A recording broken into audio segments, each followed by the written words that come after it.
it home, I dug her out, then I made her one of my aces.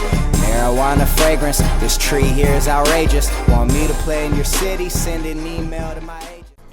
Yo, what's going on, everybody? It is Straight Outta Boston here, aka the King of Boston. We are simulating the rest of Season 4 of the Jazz Association. We win 2 of our last 3 games. We finished 60-22, beating out the Rockets on the last day of the season. You can take a look at some of the rewards we got, take a look at some awards for some players and coaches. You're going to end up seeing, look at Jeff with these crazy stats. Doc Rivers does get Coach of the Year for us, but yeah, Jeff Withey had some crazy stats. He was getting like 5 assists a game as a big man. Jeremy Lin makes All-NBA second team. That was a little bit surprising. He has turned into a very good player for the Orlando Magic. And Quinn Cook and Gary Harris get all-rookie first team for us. That was very good. So we're going up against the Clippers in the first round of the playoffs for the 1 seed. And you can see down there at the bottom of the bracket, the Oklahoma City Thunder are the number 2 seed, setting up a potential conference finals matchup. But anyway, we have some business to take care of before we get ahead of ourselves that far. We do have to beat the Los Angeles Clippers, so we simulate up till the first elimination game as always, and we take a 3-0 series lead on the Clippers. We are in very good shape, as expected. A 1 seed versus an 8 seed, usually not much of a contest. Only been a few 8 seeds to ever beat a 1 seed. There's only been, 2 occurrences in a 7-game series. Used to happen a little bit more often when it was a 5-game series, but either way, you can take a look at the little playoff pre-intro thing, whatever it's called. I always love these things, and they're pretty cool. Only one, all that good stuff. But anyway, I feel pretty confident going into this series. I really feel like we should be able to close these guys out. We played them before. We played them in the playoffs last season, and I think we handled them in 6 games, but anyway, we match up pretty well with them. They do have a slightly different team from the one we saw last year. Last year they had Marc Gasol.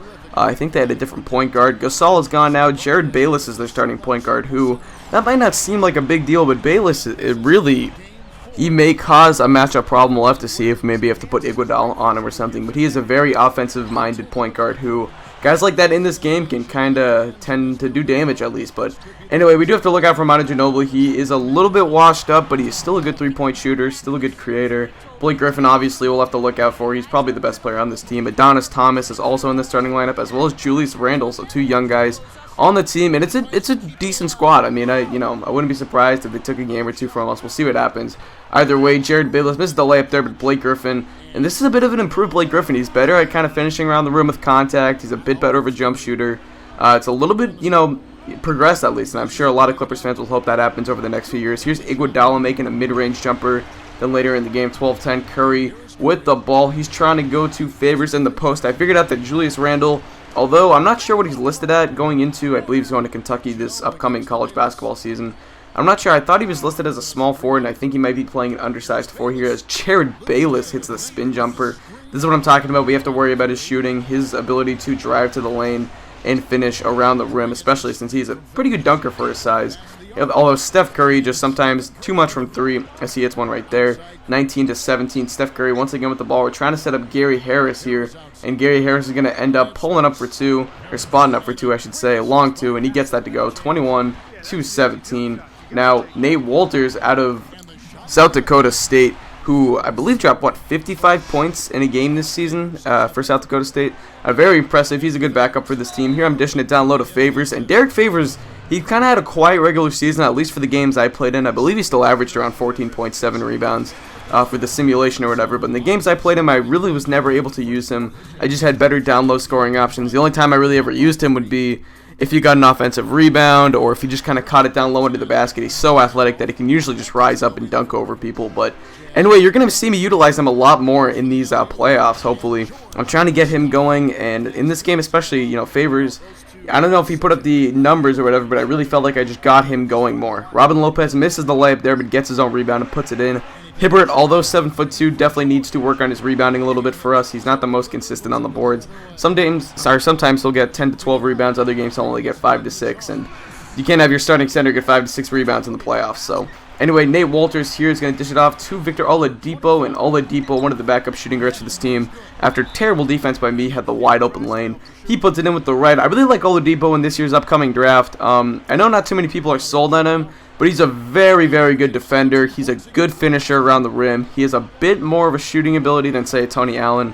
So I really think that, like, at worst, he'll be a very good lockdown defender with a poor outside jump shot, much like Tony Allen. Now, if he develops the defensive intensity and awareness that Tony Allen has, then he can be a very good player in this league. But we'll see where that goes. I like Oladipo. He's a good finisher around the rim, and he shoots a little. I mean, he's kind of like Avery Bradley. Like, he'll make threes when he's open. But either way, Blake Griffin getting the and one dunk right there as the Clippers like to extend their lead. It is now a 4-point game, 53-49. Trying to get something going at the end of the half. Curry to Gerald Green in the corner, and Green puts it home. So we cut the lead back down to 1. 53-52 will be your score as we head into halftime. Clippers on top by 1 point. They're going to try and pull away and at least force a game 5. Not get knocked out on their own home court. That would be a bit embarrassing. Manu dishing off to Bayless in the corner for 3. Bayless will miss that one.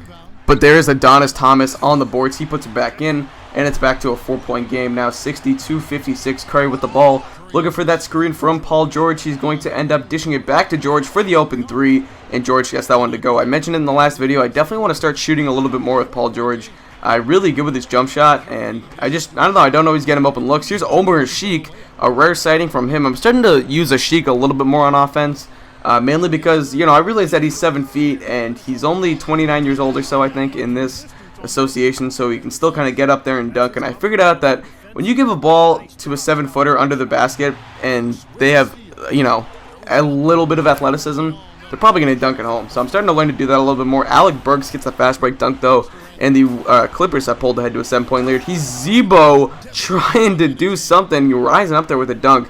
I can't remember the last time I've ever seen Zach Randolph do a dunk, but either way, Adonis Thomas here trying to go to work on Gerald Green. Once again, terrible defense by me. Sometimes I look at my computer screen and I slack off for a second, and that leads to easy buckets like that. Here's Curry getting the ball from Iggy. Curry drives in. He kind of uses himself as a screen, and Hibbert cuts the basket, finds himself open for the easy layup. 6-point game now. Victor Oladipo in the corner, back up top to Randall, who beats Iguodala off the dribble. Iguodala was trying to close out late, thinking Randall would shoot, but Randall drives in and fools him out. So anyway, 79-71. Here's Bayless trying to go to work. End of the third quarter. Steps back, pulls up, and puts it in. Jared Bayless, very potent on the offensive side. And the Clippers have pulled away a little bit in this third quarter. It is now a 10-point game, 81-71. And the Jazz trying to close this game out, get themselves some extra rest, get that nice sweep. And just struggling right now to do so. Here's Julius Randle, gives it to Blake. Blake's going to drive in and pull up from 2. He misses. But look at Julius Randle there for the boards.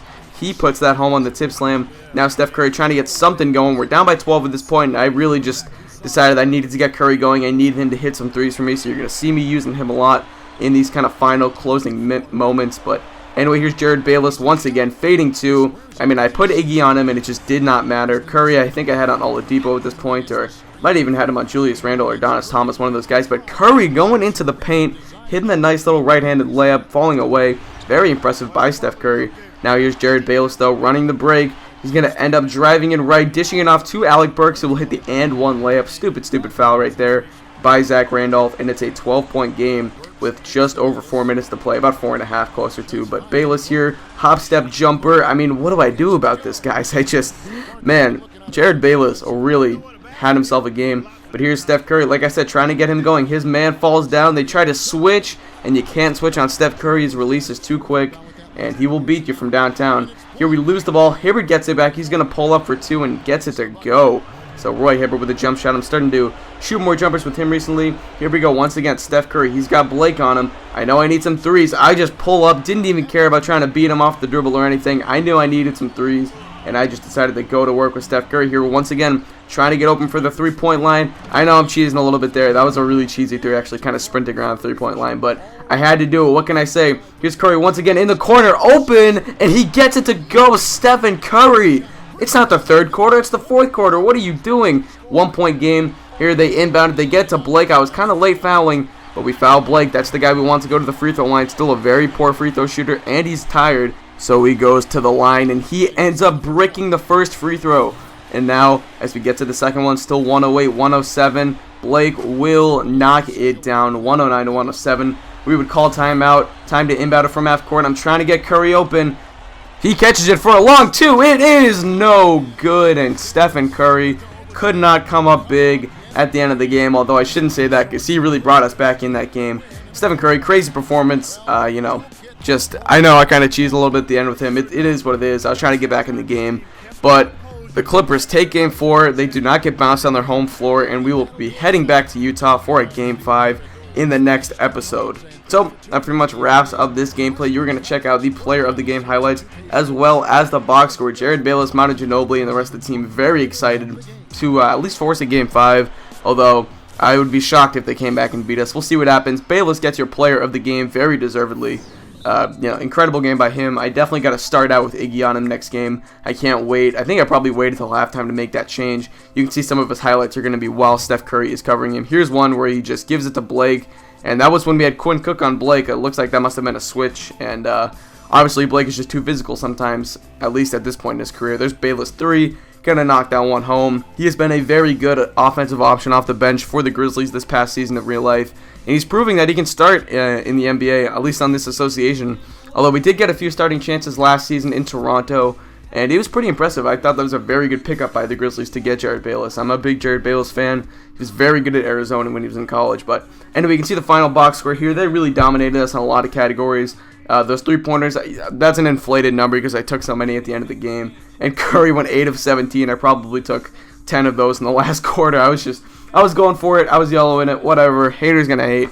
I can't do anything about it. That's gonna wrap up this video. So I thank you guys for watching. Hope you did enjoy. Says I'm out. Peace.